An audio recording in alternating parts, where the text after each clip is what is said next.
Praise the lord.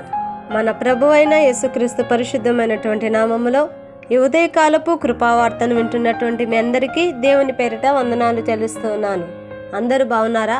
మరి ఇప్పుడు ప్రభు మనకిచ్చినటువంటి వాక్యాన్ని మనము పరిశుద్ధ గ్రంథములో చదువుకుందాం.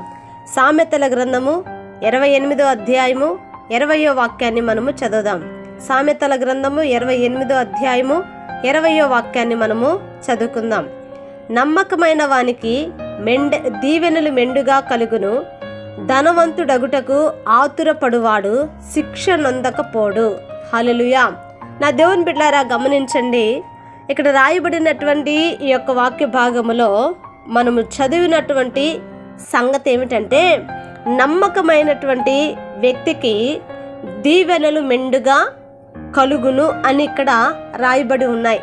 నా దేవుని బిడ్డలారా, నిజమే, నమ్మకమైనటువంటి వ్యక్తులను దేవుడు ఎలా ఆశీర్వదిస్తున్నాడు అనంటే, వారిని మెండుగా ప్రభువు దీవిస్తూ ఉన్నాడట. అంటే వారికి మాత్రమే ఎందుకు అంత మెండైన దీవెనలు? మిగిలిన వారికి ఏదో కొంతవరకు మాత్రమే దీవెన కలిగి, వీరికైతే నిండైన దీవెన ఎందుకు ప్రభు కలిగిస్తున్నాడు అనంటే, వారు దేవుని పని విషయంలో నమ్మకముగా ఉన్నారు. హల్లెలూయా. దేవుని విషయంలో దేవుని సన్నిధికి నడిపించబడే విషయంలో, ప్రార్థన చేసే విషయంలో, నా దేవుని పిల్లరా, విశ్వాసికి తగినటువంటి జీవితాన్ని చేయటంలో వారు దేవుని యందు నమ్మకముగా నడుచుకుంటూ ఉన్నారు. అందుకనే వారంత నమ్మకముగా ఉన్నారు కనుకనే ప్రభు కూడా వారికి మెండుగానే వారిని దీవించడానికి ఆయన ఇష్టపడ్డాడు. కానీ ఆ వాక్యంలో మనము ఇంకొక వ్యక్తులను కూడా మనం చూస్తూ ఉన్నాం. ఎవరు ఆ వ్యక్తులు అంటే, ధనవంతులగుటకు ఆతురపడువాడు శిక్ష నొందక పోడు అని ఇక్కడ రాయబడి ఉంది. నా దేవుని బిడ్డలారా, కొంతమంది మరి ధన వ్యామోహాన్ని కలిగి, ధనాపేక్షను కలిగి, వారు మరి ధనవంతులుగా ఉండాలని డబ్బు విషయంలో అమితమైన ప్రేమను వాళ్ళు కలిగి ఉంటారు.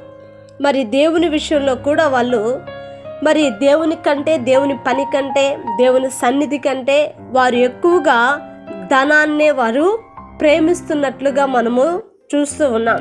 ధనాన్ని వారు ప్రేమిస్తూ ఉంటారు. కానీ అలాంటి వారిని ప్రభువట మరి శిక్షకు గురి చేస్తూ ఉన్నాడట. అలాంటి వారు శిక్ష నొందకపోడు అని ఇక్కడ రాయబడి ఉంది. ఆలోచించండి, నీవు దేవుని యందు నమ్మకస్తుడివేనా, నమ్మకస్తురాలివేనా? లేకపోతే నీవు ధనాపేక్ష కలిగి దేవుని దీవెన కావాలి అనుకుంటే అది నీకు కలగదు. దేవుని దీవెన నీకు అనుగ్రహింపబడదు. ఎప్పుడు దీవెనగా కలుగుతుంది అంటే, ఆ పని విషయంలో నీవు నమ్మకముగా ఉన్నప్పుడు, దేవుని కొరకు నీవు నమ్మకముగా కొనసాగినప్పుడు ప్రభు నీవు అడగక ముందే ఆయన ఎంతగానో మెండైనటువంటి దీవెన, మెండైన సమృద్ధి, మెండైనటువంటి ఆశీర్వాదాలు ప్రభు నీకు అనుగ్రహిస్తాడు. కనుక ఈ వాక్యాన్ని విన్నటువంటి నీవు ఆ రీతిగా నడుచుకోవాలని, ధనాపేక్ష కలిగి దేవుని యొక్క శిక్షకు గురి కాకుండా నమ్మకమైనటువంటి వ్యక్తిగా నడుచుకొని మెండైనటువంటి దీవెనలను నీవు పొందుకుంటావని మనసారా నేను కోరుకుంటూ ఈ మాటలను ముగిస్తూ ఉన్నాను. ప్రార్థన చేద్దాం. మహాపరిశుద్ధుడైన మా తండ్రి, కృపగలిగిన మా గొప్ప దేవానికి స్తోత్రాలునైనా. ఇదిగో రాయబడినటువంటి యొక్క మాటలు నా తండ్రి అయ్యా, ఈ దినమున ధ్యానించుకోవటానికి మీరు ఇచ్చిన కృప కొరకై నీకు స్తోత్రములు. అవును ప్రభువా, అయా నమ్మకమైనటువంటి వానికి నా తండ్రి నాయన మెండైన దీవెనలు అయా మీరు అనుగ్రహిస్తూ ఉన్నారు. కనుక నాయన అటు నమ్మకములో ప్రతి వారు నిలిచినట్లుగా, నేను నిలిచినట్లుగా అయా మీరు సహాయం చేయమని ఇదిగో ఈ రాత్రి నా ప్రభా నీకు అప్పగిస్తూ ఉండగా నా ప్రభా నైనా నా తండ్రి నా దేవా అయ్యా, ప్రతి వారిని మీరు అయా మెండైనటువంటి దీవెనలతో మీరు నింపి, సమృద్ధితో మీరు నింపమని యేసు నామాన్ని అడిగి వేడుకొంచున్నాము తండ్రి. ఆమేన్. Praise the lord. దేవుని కృప మీకు తోడై ఉండును కాక.